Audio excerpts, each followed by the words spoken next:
completely was spun upside down.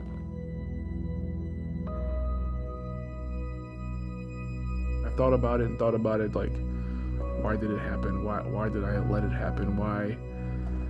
And to this day, I still don't have a good reason even for myself. Something that you just always never really imagine can happen to you. You hear about it, but you just know that it's not going to happen to you.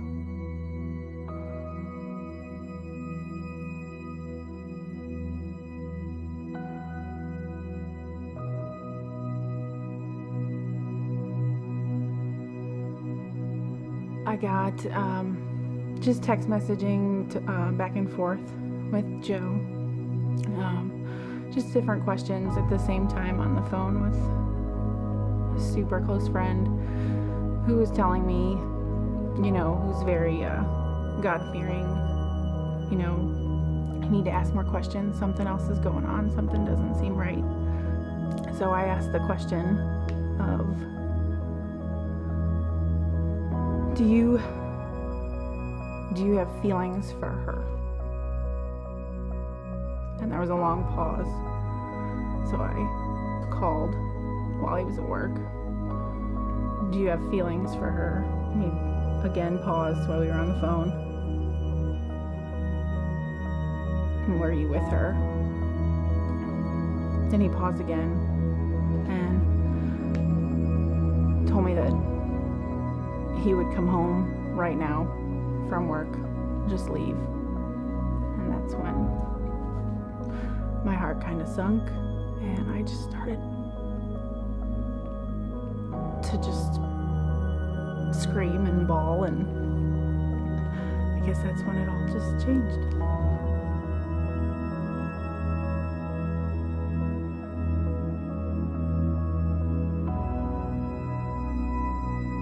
That night that Amanda found out, it was one of those nights, one of those times where you wish you could be anywhere else but where you were at. To say that there wasn't a time when I thought about either just not coming home from work at night, or worse, like not doing something to harm myself, to end it. There was definitely multiple times that both those thoughts crossed my mind.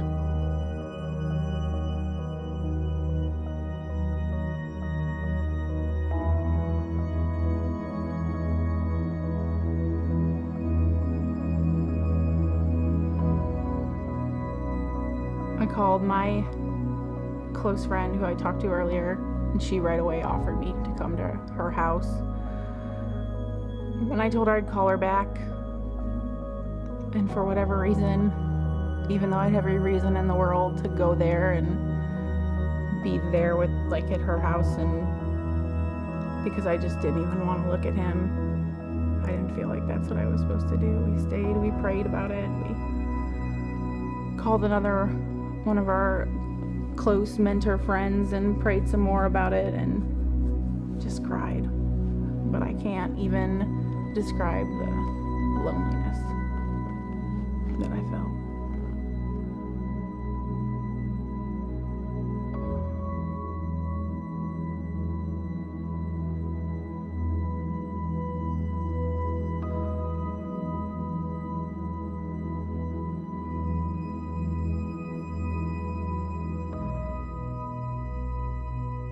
Nine years ago, we, really like 10 years ago, we met.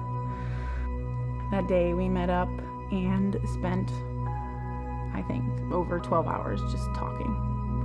Whether it be at McDonald's or a park or Easton, we just talked. And I think 11 o'clock that night, I called my mom and I told her that I met the man I was gonna marry.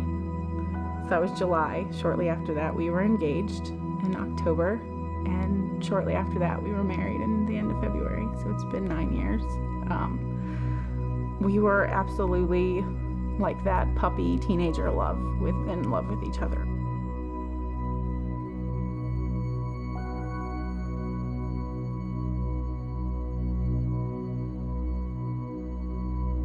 wasn't anything that I woke up one morning deciding, hey, let's go do this. There's a couple of, I guess, inappropriate text messages, and it kind of snowballed from there. I just didn't have the courage to get help early. Help being telling a close friend, help being telling Amanda. It was just, I guess I thought I could deal with it. Terrible mistake.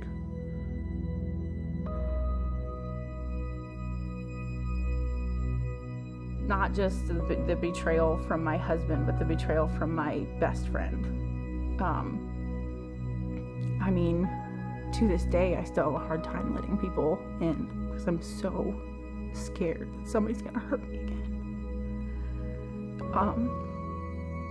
But, you know, every day I looked at those 4 little faces and decided it didn't matter how hard it was.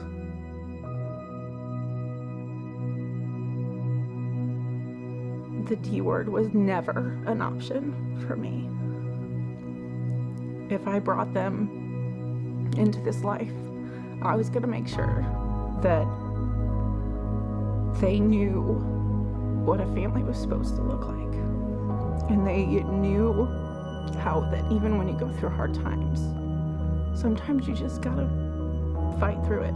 And even when you don't want to, because there were plenty of days where I woke up and I didn't want to, where I wanted to push away, where I wanted to run away. For them, it was worth it. And it was also, I knew from that night, sleeping in the same bed with my husband that night, that I found out that that's what God wanted me to do. I wasn't supposed to just walk away. I had every reason in the world to, but I just felt like that was selfish to walk away.